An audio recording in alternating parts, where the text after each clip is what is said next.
What is going on, everyone? AP over here, Roland Pure Sports, bringing to you once again. We got the Lineup Builder Show with our partner SaberSim. I'm here with my guy, third and schlong, Bryce. What's going on, my man? Big night for you in the NBA streets. I had a good night as well, but not to the level of you, 100K winner. What's going on, my man? How are you doing today?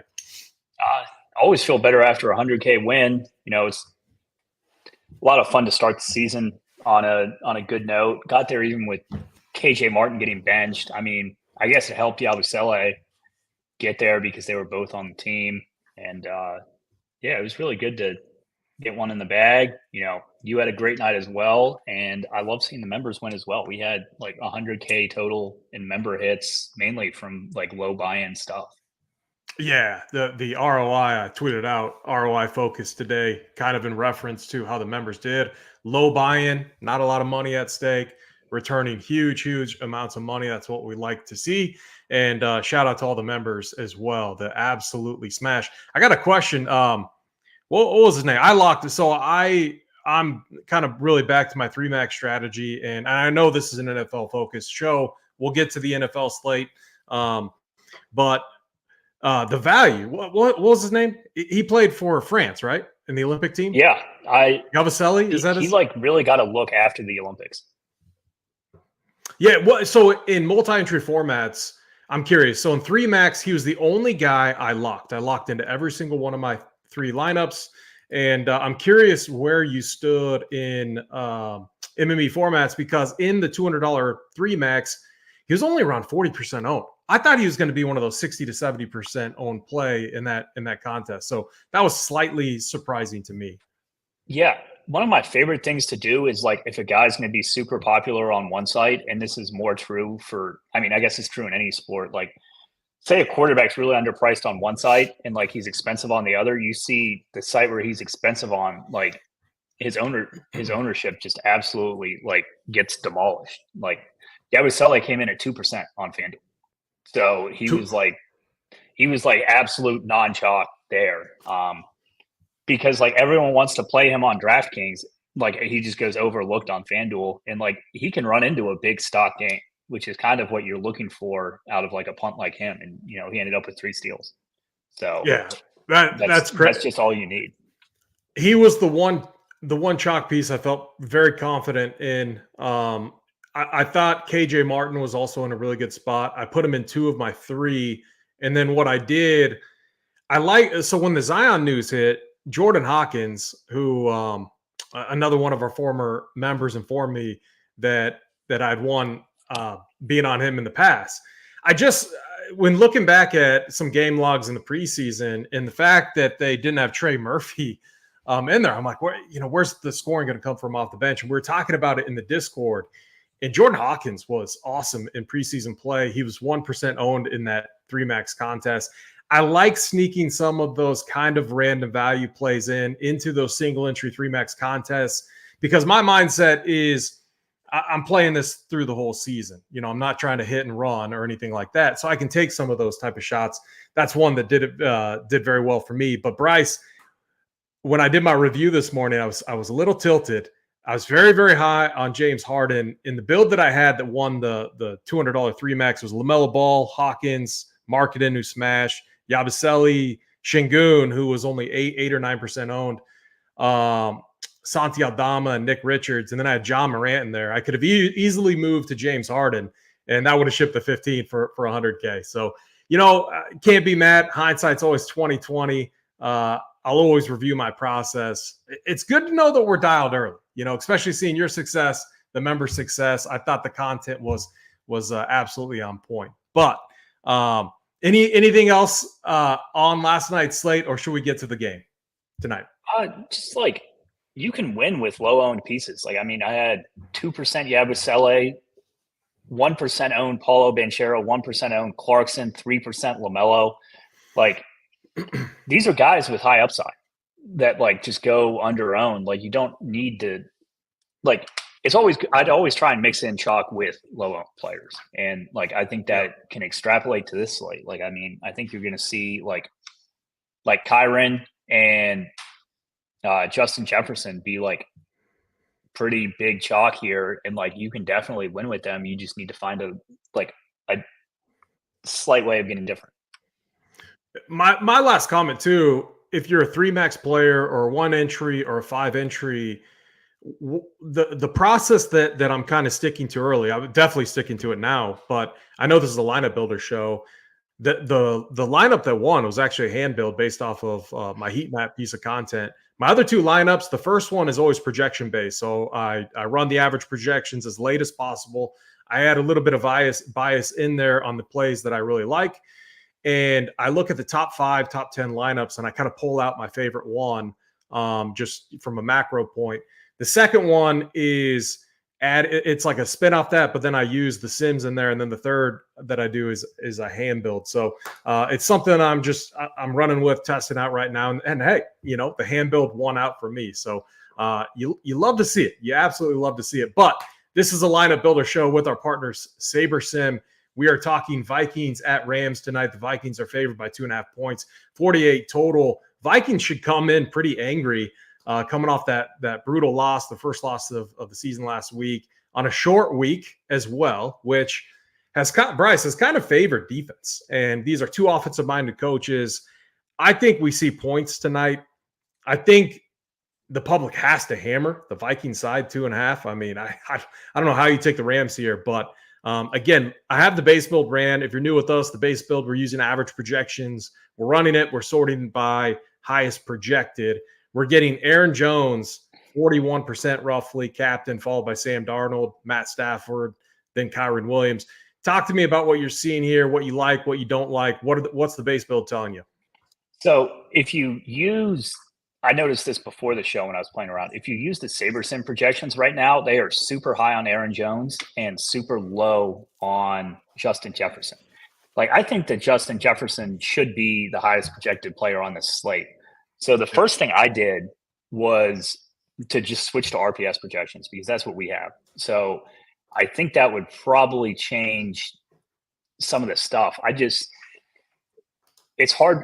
Yeah, you see what it does. I'm gonna rerun it with Jefferson there. Like, I think it's hard to not see him or Kyron kind of being like the guys you need on the slate. I think Jones and Kupp would be the next ones, but I kind of worry about how much Kupp is going to play tonight. And, it's kind of hard to bake that into a projection. Like, oh, this guy is going to get traded next week. Like, what are they going to do with him here? So I think, to me, the hardest part of this slate is kind of hitting the Rams receivers. Yeah, I agree with that. And that's a really good point. And this is running right now just to do a different base build. And I mean, you guys can see this process pretty simple. Where is on my screen? It is harder to see because I'm zoomed in. All right, there we go. Found it. Sorting by highest projected score. Now looking at our captain exposure, and quite different actually between SaberSim and RPS. So I do think that's somewhat interesting. What I'm seeing here compared to what we saw previously is a value piece at the captain, which I would assume we're trying to then fit in some studs. Justin Jefferson. The optimal teams basically plays a cheap captain to jam in the studs. Yeah. And while I think that's great in cash, I don't really play cheap captains here just because, like, the chance of one of them going for enough to be optimal isn't, or like the optimal captain is not like that high compared to these high-end guys. And I say this a ton, like, even if it is like a DeMarcus Robinson or Parkinson like captain team, those teams have to be duped like so many times unless it's like a really weird build.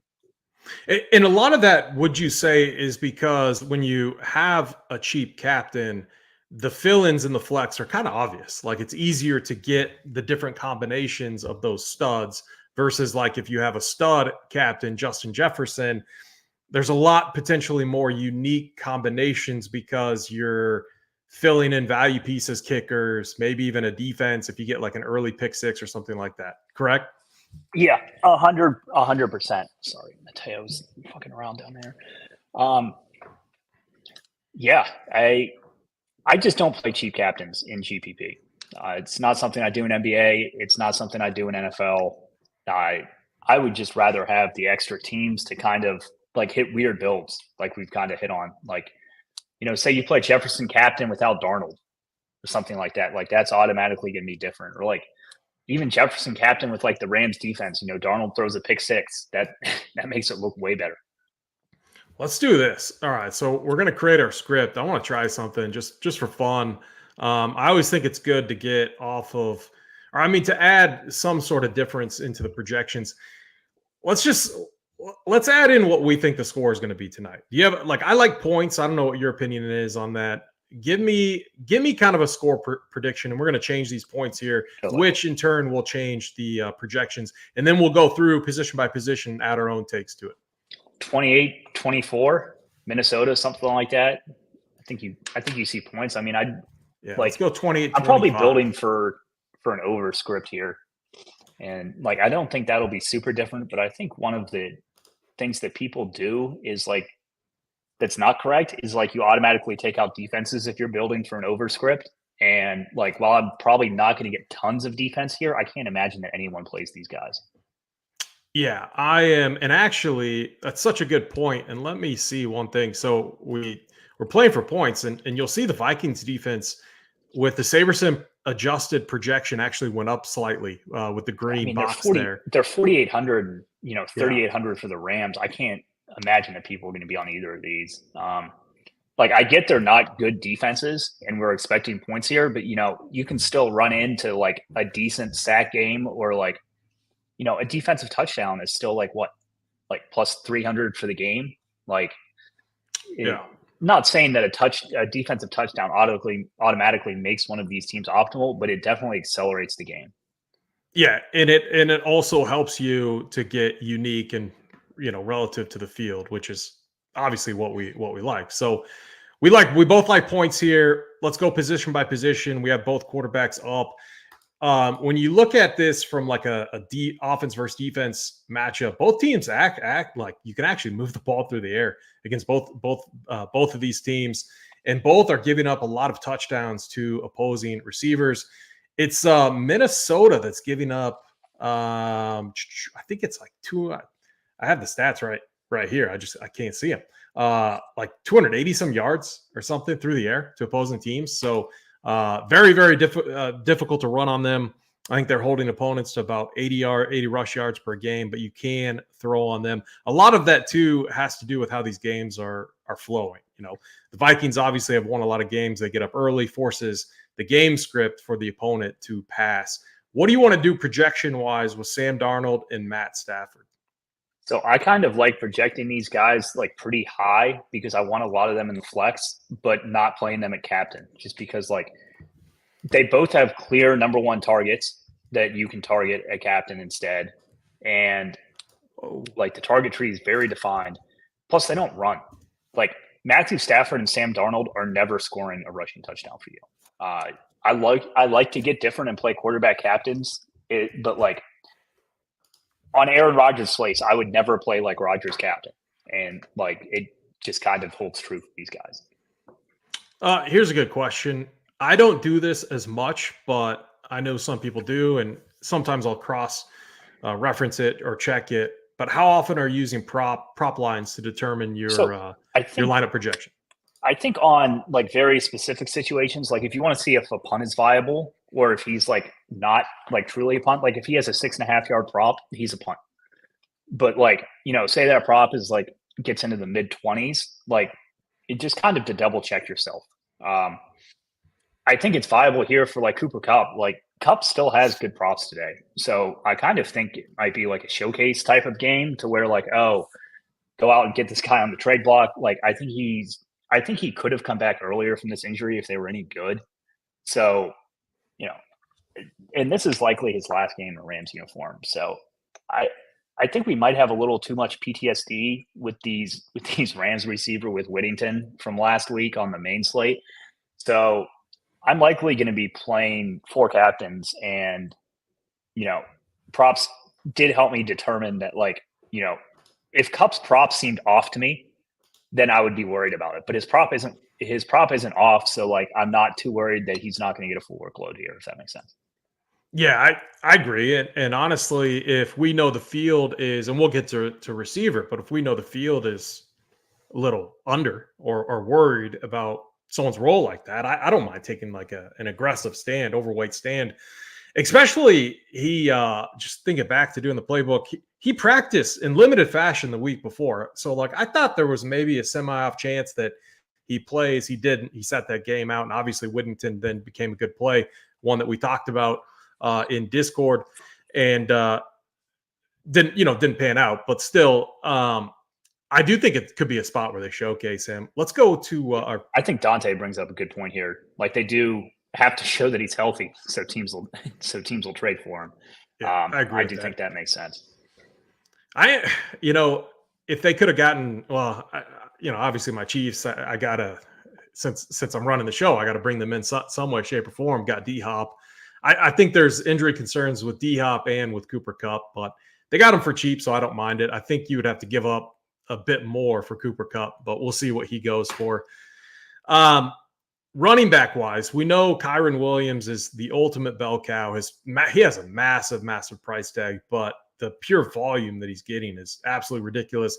85% snap rate, 77% of his team's rush share, 7.5% target share, almost 18 expected fantasy points per game. When you look at running backs, I mean, he's kind of up there leading the pack. I mean, I know Saquon's up there with what Saquon's doing right now, but as far as like a true bell cow goes, Kyron Williams is absolutely incredible. Matchup-wise, though, this is a brutal one. Absolutely tough. Aaron Jones has looked really good as well. He's the one, when we're looking at running backs, has the better matchup on paper.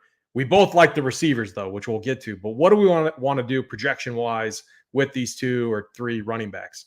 I think on par with the quarterbacks is pretty good. I'm kind of worried that we're not going to get enough Kyron for his upside just because of like his price isn't going to toss him into a ton of teams. So like I would make him. Yeah, I think that's good. Just make him the highest. Just make him the highest projected running back here, just so we're getting enough Kyron. It is a much better matchup for Jones, and I do think that Kyron might have a slightly higher receiving floor here, just because like the Vikings defensive line is so good. They might try and get him like more passes in space. I know that's more of like a Cooper Kupp thing in the Rams offense, but Kyron hasn't been catching as many passes as like you would expect him to, and he has in years past. So I do think there's a little added upside to his receiving today. It's not a great matchup like on the ground, and I would prefer both receivers to both running backs in a vacuum at captain, I think. Yeah, and a good point to bring up is McVay Sharp. He's going to find ways to get him involved. This is a different team, but the situation is somewhat similar to this. It was Kenny Walker when the Seahawks were facing the Lions. They found like, one, Kenny Walker's a stud. I think Kyron's a stud too, but they just found so many different ways to get him the ball and get him in space. And I think that's what they could do with Kyron. And Kenny was under-owned on that slate because of how good the Lions rush defense is. And so what I'm getting at is on par with what you're saying. This dude is talented. He could be under-owned because of his price and the tough matchup. And I think, especially in the flex, we definitely want to make sure that we're in line with the field or slightly over. I think it's a tougher play in the captain spot. So I agree with you there. What about these scrub running backs? Ty Chandler, Blake Corum. What are we doing with their projections? Man, I mean, honestly, that looks good to me. I'd probably leave it. I don't really love the backups here, just because like you're kind of hoping for an injury. I mean, Ty Chandler could get there. You don't see Corum played a lot, and like Cam Akers is kind of interesting. He has an extra week to be involved in the offense here. Like he's not super cheap, and then I mean CJ Ham's like a full bag. Yeah, so we'll just bump him down. Yeah, I use my threshold is 1 fantasy point to like I exclude everyone who doesn't have a fantasy point. So like that 1.17 to like whatever, like he's included in my pool. Granted, you're not going to get a lot. Saber might want to jam cheaper guys here just because, like, I'm going to be playing expensive captains tonight. I think that's, like, my biggest stance on this slate. I love playing overpriced studs just because, like, they can put up a massive score and break the slate on anything, and you always get them at lower ownership just because, like, it's not going to be, like, the optimal team or anything. But, you know, thinking about it in range of outcomes, you know, these guys just have so much upside relative to the field.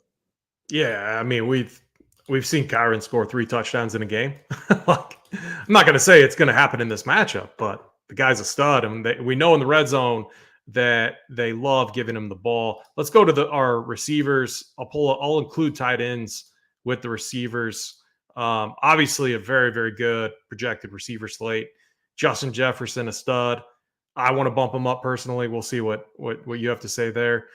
Uncertain on Puka's role. I do like the idea of being bullish on Cooper Kupp. I think Addison is always a really, really nice kind of secondary pivot. If it's not JJ, it's usually likely going to be Adams. And then Tutu Atwell's been awesome, but with Kupp back and potentially Puka back as well, much different team and setup here. What do we want to do with the projections for the receivers?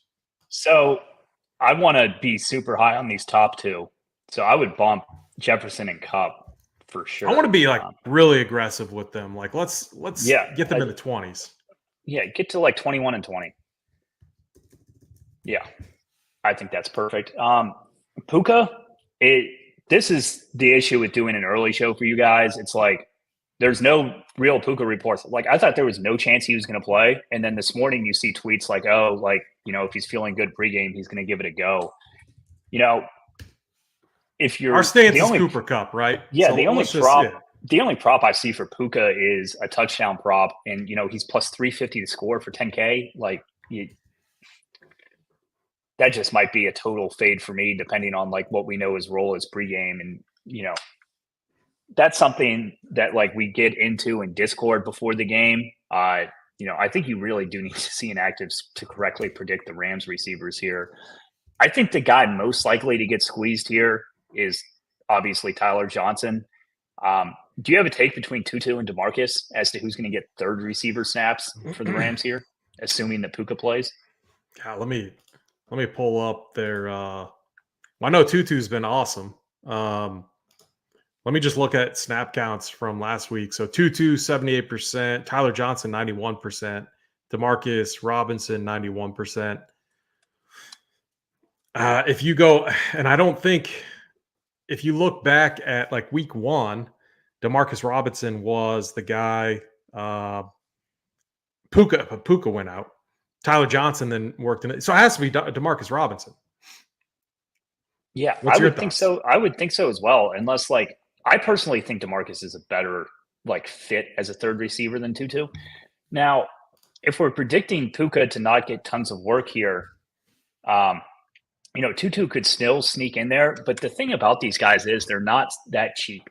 Like, I don't think we end up getting tons of them. So I'm fine with where they're at. Hawkinson's another good guy. Man, this is a really weird injury slate to do an early show on, but we're gonna make the best of it here. I don't think that Hawkinson gets a full workload when he comes back, but he's also 5,200 compared to like 10,600. So, I would rather play him than Puka if you were trying to choose like a low owned like injury guy coming off of. He was a limited participant in practice all week. I still feel like, you handle him with. It's probably gloves. Like a red zone type of package for Hawkinson. If anything. So maybe bump him down just a little bit. Yeah. What about Johnny Munt? Maybe Munt slightly up. If Hawkinson isn't, it all depends on pregame reports. It's like, if Hawkinson's a full go, he's going to be like one of the chalkiest guys on the slate. But like, if he's going to be on a huge snap count, then yeah, I think that's right. So I'm going to assume that Hawkinson and Puka are both on snap counts here for this show. Yeah, I'm good with that. I mean, our focus is these top two guys. I'm trying to think of anyone else. Tyler Johnson, do we just leave where he's at? Yeah, I can't. We're not going to get much of him or Munn anyways. The issue with playing expensive captains here is like I don't see a single cheap play that's really viable. Like Brandon Powell, Josh Oliver, like CJ Ham as like the stone punts. It's just not very pretty there. What about Jordan Addison? Are you good with what we did with him? Yeah, I like the Addison one. Okay. Just his price, kind of that mid-range. I know we're likely jamming expensive captains, but I prefer him to Naylor personally. Yeah. So I like where that's at. Okay. Let's go to let's see. Defenses and kickers. So I agree with you. Like, we want points. Kickers are going to potentially matter. The prices are up though. So like we don't want to get crazy with them. Like the prices on kickers now compared to earlier in the season or even last year is just completely different. I mean, kickers were what, 30 in the 3K, low 4K range. Now they're 5K, 5,400, almost every single slate. And it's the defenses that are maybe a little more interesting from a value standpoint, but you need that pick six. You need the sacks, etc. So what do you want to do from a projection standpoint for the kickers and the defenses? I kind of like to leave it the way it is right now and then just kind of run and see what it looks like. I think that these kickers are too expensive. And, I think that the Rams defense specifically is pretty underpriced. I mean, the Vikings defense is like a high pressure defense. It's a defense that you want to play fantasy with in general. But yeah, I think it's a super interesting spot to play these guys just because like there's no real positional value. Like, are you going to choose like are you going to choose like a defense or like Johnny Munn? You're looking at about 5 points. You're looking at about 5 points, which is what we have. The other thing too is if we've seen how many kick returns for touchdowns have we seen now? I mean, a handful, not like a ton, but we've seen a few, right? Yeah, with the new rules, it definitely helps the kick return equity a bit. All you need is a scoop and score, a pick six, a return for a touchdown, and that defense at 3,800 is going to be really, really interesting. Even in a high scoring game, we've seen it. What was it? Saints versus or Tampa Bay versus the Saints. That game, there's like 70 points scored in that game, and both defenses put up double-digit fantasy points. Like they smashed, and so that's where defensive touchdowns obviously is a positive. Yeah, Tampa Bay could have. I mean, Tampa Bay got double digits without the defensive touchdown. If you take out those 6 points, they still got double digits in that game. Yeah. All right, we'll run this. Shouldn't take too long. We'll run the contest sims. Do you have a lead for the side tonight? We both like the over is what it seemed like, but as far as the side goes, I think this is a classic like fade, like the public like pick here, which is Rams, the Vikings. Right? I would take who's the public on here? I was going to assume that the public would be on the Vikings just because that's what I was thinking as well. I kind of like the Rams, like straight up. Yeah, I like it too. Just it's a short week, less time to prepare. I have a ton of respect, obviously, for the Vikings coaching staff and stuff too. But the Rams, I mean, very professional organization. Sean McVay, very sharp. You get Cooper Kupp back. I just think it's one of those spots where, yeah, like Vikings could come in angry, and I think they get talked up, and you'll probably see like on like the Twitter bet touts, if we want to talk about them, like I could see them all hammering, the Vikings, just playing off the narrative of like, oh, coming in. Vikings angry. Just seem like the fishy team. Like, oh, they're way better than the Rams. The Rams are a dead team. They're trying to trade these guys. It's still a short week coming across the country. Like I do that a lot. I don't think the Rams are that bad of a team. Yeah, no, I don't either. And they're always sneaky. They're always dogs. And like, look, they upset the 49ers. And now, again, the 49ers haven't been the 49ers that we're accustomed to. Obviously, they're dealing with a ton of injuries themselves. But they were a relatively healthy team when they played the Rams. The Rams came from behind and got the win there. So I think Kupp being back will definitely help. And it's just the Rams have a ton of talent. Their defense isn't that good, and their line isn't very good. So they got some problems to overcome, but I think they can overcome them. So I agree with you there. Let me sort this by We ran the Sims. Let me sort it by, let's see what the flagship contest is telling us. I kind of like those exposures right now, to be honest. I think something this could change everything. Yeah. Here we go. And it does. Oh, all right. Yeah, I kind of like this. I would just probably flip.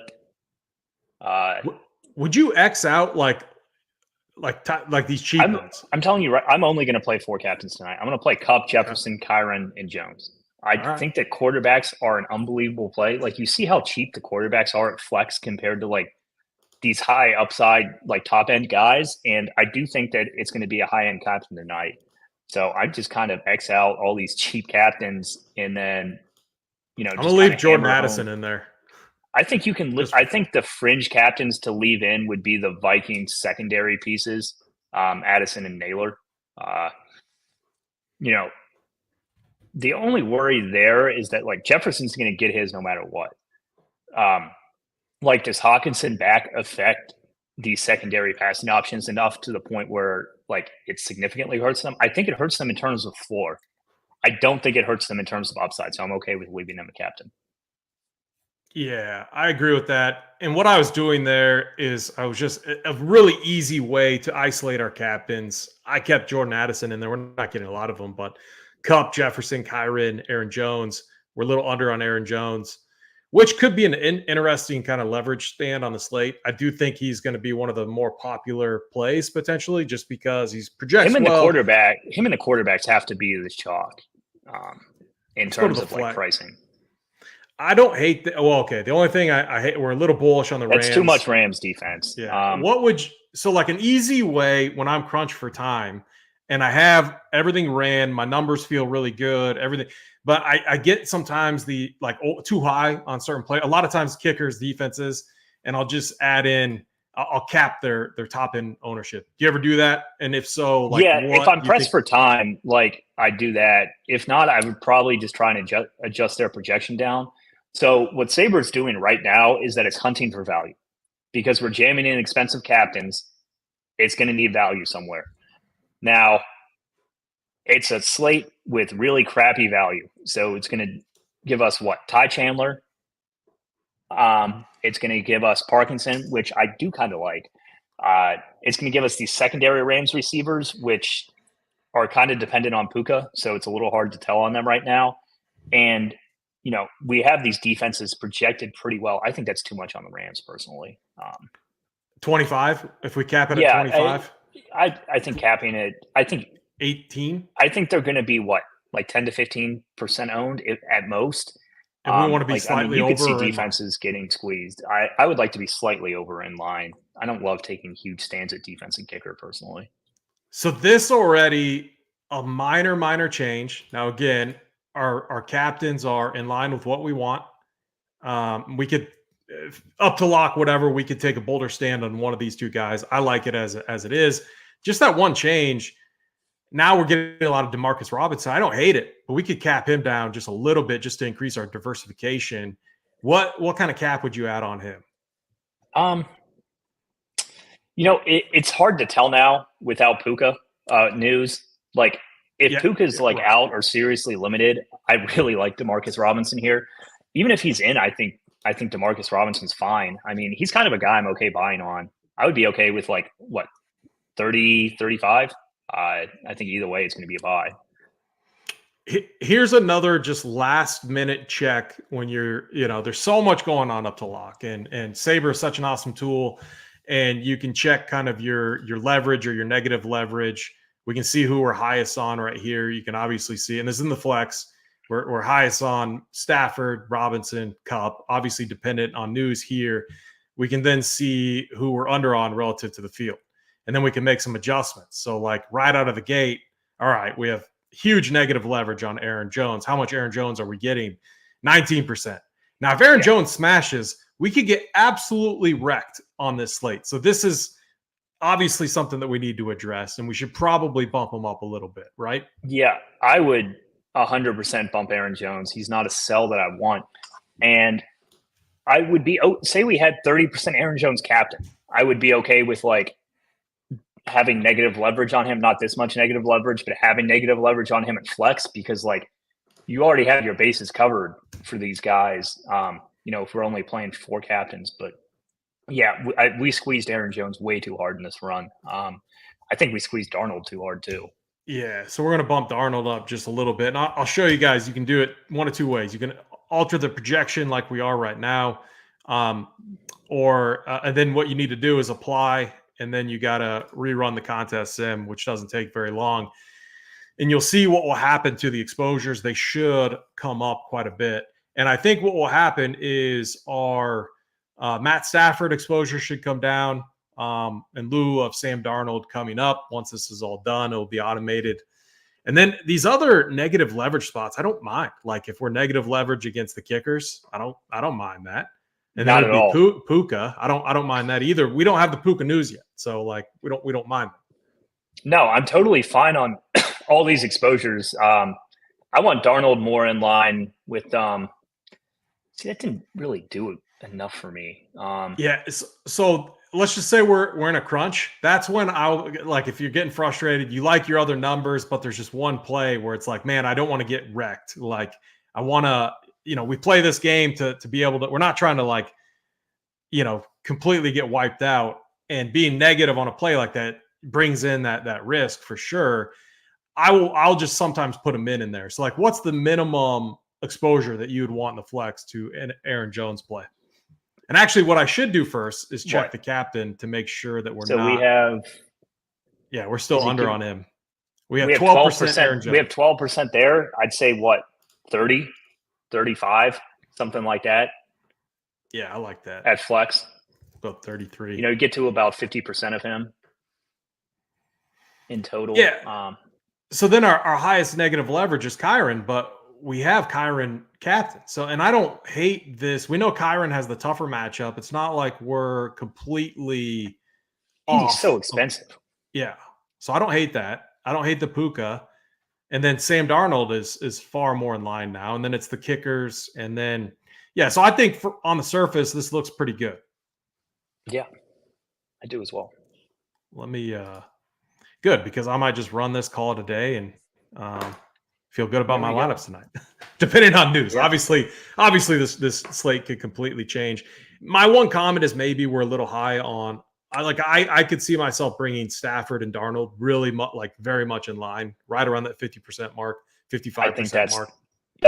I would try and be pretty even at quarterback on this slate. I like both of them, but we like the Rams here. I think Darnold's going to be higher owned. I'm okay with having Stafford higher owned than Darnold. I just think that's a pretty wide discrepancy. I'm also not going to be playing 5-1s tonight. Let's look at how many 5-1s we're getting. We're getting 24%. Yeah, that's a lot of 5-1. Saber obviously likes it because no one's going to play it, but I find it hard that I don't know. These guys have such a easily designated target tree. It's like alpha running back, alpha receiver. It feels kind of hard that it's not going to be a 4-2 or a 3-3 personally. So what I did there is I went to stack exposure again. We're dialing in things just a little bit more. I didn't eliminate the 5-1s. It's been a wonky year, so I'm going to keep them. But I did bring them down substantially, and I cut 3-3s down just a little bit. 4-2s are always my go-to. I love 4-2s. They hit at the highest clip. They're hitting at the highest clip this season. They did last season, the season before, and the season before that. It's right around 49%, 49.8%, something like that. So 4-2 is always going to be the most advantageous kind of stack route you want to go. But man, when you hit these 5-1s and they're unowned, obviously the leverage is what SaberSim is seeking right there. So let me go back and I want to look at a couple of these builds and then we'll get out of here. Let's look at the Justin Jefferson or Cooper Kupp. Which do you want to see? Let's look at the Kupp teams. Yeah. And then what I'm going to do is I'm going to highlight, let's look at these stack types. It's not good. Let me do it like this. There we go. All right, so we're looking at the Cooper Cup captains. See, like with I no love 5-1s. that team. I love that top team. Cup, Jefferson, 2 studs, 1 quarterback, punt, running back. I mean, yeah, this team right here feels really good. Get a couple sacks or a pick, turnover. You're going to be, and look, zero dupes, and we ran 2,000 builds, so you got to times that by the contest size, and it's probably that's like a Rams smash lineup that doesn't have a 5-1. Essentially, you get kicker, defense, quarterback, and their alpha receiver, a captain. Here's a good one too with Demarcus Robinson. Got the kicker in there. I mean, kicker could definitely play a role here tonight. Any others that you're seeing that you really like? I mean, all of these look pretty good. I mean, I'm going to like most of these teams, to be honest. I think that 3-3 and 4-2 teams are really, really attractive here with a stud captain. I mean, we're bending over backwards to play these guys on the main slates. This is just like a classic spot where I jam on Showdown a captain. Here's an all skill position plus quarterback build that likely ends up a little bit chalkier, but it's one I could see myself running in Showdown, or not in single entry or 3 max type of formats. Like I could run a build like let's just say I was building a 3 max lineup portfolio. I could definitely see myself having Cup plus this right here set up, and then having a Justin Jefferson plus this setup, and then having like who is it? Like an Aaron Jones or Kyron Williams, and that being basically my captain portfolio for those builds, but leaning on the skill position players here, maybe mixing in. I think with the Justin Jefferson one, you might have to mix in some other value punts, and obviously Jefferson is a fade, but we have Aaron Jones in there, so I think it's a pretty interesting lineup as well. So yeah, there's a lot of good lineups tonight. Yeah, I mean, I think the easy part tonight is getting the studs up top. I think the hard part is figuring out how to fit them, and that's why I like to play MME for slates like this, just because I don't feel great about any value, but there's going to be some value plays that are in there because I guarantee these studs are going to score well. I like this one too. We got the Vikings defense in there. I think this is a really sharp build where you get you get separation at the receiver position. Yeah. We're coming off a week too, and I tweeted this out. This team is playing super heavy into the Puka and Hawkinson are still hurt and going to be on crazy snap counts. Yeah, narratives. And again, it doesn't mean anything, but I tweeted this out, and if anything, it's probably just like the roulette wheel theory with them showing the past numbers. When I look at and analyze the past optimals, but last week was historically weird. I think it was one receiver captain optimal, all week. I got to go back. There's 2 games. I did not look at what the optimals were. I do think we had a receiver optimal as one of them. But when we went into those 2 games last week, looking at each individual game on Sunday and using Showdown scoring to create the optimal lineup, there hadn't been a receiver, and we hadn't seen that in 2 or 3 years. It was absolutely insane. I think it goes the other way. I think receivers smash, at least tonight. I think they smash, and I'm going to be very, very heavy on the 2 studs here: Justin Jefferson, Cooper Kupp. Final thoughts tonight, Bryce. Tune back into the later programming and stuff. We'll have you covered on the site for this injury stuff. It's a little hard to do without the Puka and Hawkinson stuff. I would play expensive captains tonight and just try and find the right builds with the value. Yeah.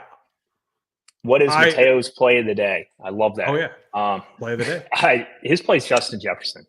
He's a huge Justin Jefferson guy. He plays him whenever he can. I love it. I love the idea of jamming in both. I think it should be somewhat contrarian with people maybe hesitant. I mean, it has to be somewhat contrarian because of the price and then hesitancy to play Cup given, the injury status and everything. But I love the idea of maybe we get a game where they showcase him. It's a good matchup, very difficult to run on the Vikings. So I'm going to say Cup captain is going to be my play of the day. Yeah, you took Jefferson, right? So naturally, I'll just take. I like that we're 1-1 here at the stud receivers. If you guys can't tell, we're very high on them. All right. Rest of the day, we got a couple more shows coming to you, Showdown shows, and I believe an Up to Lock NBA show tonight. All of our NBA content, NFL content will be up, ready to go. 4-game slate tonight, a good 4-game slate. I think we get the Nuggets and who plays tonight? Yeah, we get a 4-game slate. Boston, Washington, Spurs, Dallas, OKC, Denver, Minnesota, Sacramento. It's a really enticing slate, especially in the mid-tier. Like San Antonio, Dallas is a game I really want to watch. OKC, Denver is a game I really want to watch. Don't have tons of interest in my Wizards. They're so bad. Whenever you're starting Jordan Poole at point guard, he's averaging 2 assists per game. I mean, the preseason, it's I can't support them. I'm like more of a Pacers fan now. They're like the one indie team I really like. They're a fun team to watch, especially after watching Boston just rain threes, and now you get a matchup against a team in the Wizards that ranked last in almost every single defensive category. Them or the Jets ranked last in almost every single defensive category last season. It'll be very interesting to see if this Boston team stays hot. I could not believe they didn't break the record. I mean, the scrubs in there, they tried their hardest. Did you watch that? They were bricking everything. It was insane. I've given Missoula shit for a while. That was one of the more impressive displays that I've seen. What was that, 2 nights ago now? And it made, I mean, right away you could see it. Tatum and just he was on a mission. What I'm glad is we still have good NBA contests. And, I really do hope you guys fill these up just because, like, I love playing double sports. Having the double sweat of football and basketball is great. And, like even FanDuel has 50K to first tonight. So, like, nice. It's a pretty solid night in the NBA streets for, like, an NFL slate. And, NFL prizes are obviously great. They're always going to be great. You get $500,000 for NFL. Really good opportunity to go out there and make some money tonight. Awesome. Good stuff. We have a good crowd this morning. I'll give out off to a decent start in the betting streets, up a couple of units so far, just obviously 2 days in. But my favorite totals bet is the Spurs Mavericks under 229.5 tonight. I just think it's kind of a bet on how these teams play. I don't think we're going to get super fast pace here with Chris Paul. Now, again, it's always one of those things that I'm going to be nervous about betting Spurs unders. You got Wemby. You have a team that hasn't been as good defensively. I think it changes a little bit with what I'm seeing. You have new integration with Klay Thompson. Sometimes you just see these things, these games play a little bit sloppier. And look, Dallas was good defensively with the combination of PJ Washington. He was awesome down the stretch defensively. And then I love what they're doing with Derek Lively and Gafford. So it's not like a team that some of these teams we've seen where it's just they're pushing constantly in transition. I think you're going to see a little bit more half-court play. And that's probably what you want against Wemby. Like, I don't think you really want to get that guy out in transition. So I like the unders in that game tonight. There we go. Some AP bets for the people. Yeah, AP bets for the people. So all content will be up. We got shows coming out later too as well. So tune into the channel. For Bryce, Third and Schlong, congrats again. 100K winner last night. Let's repeat. Let's do it again tonight with both sports. And for me, AP, good luck to all of you out there in your contest tonight. And as always, run beer.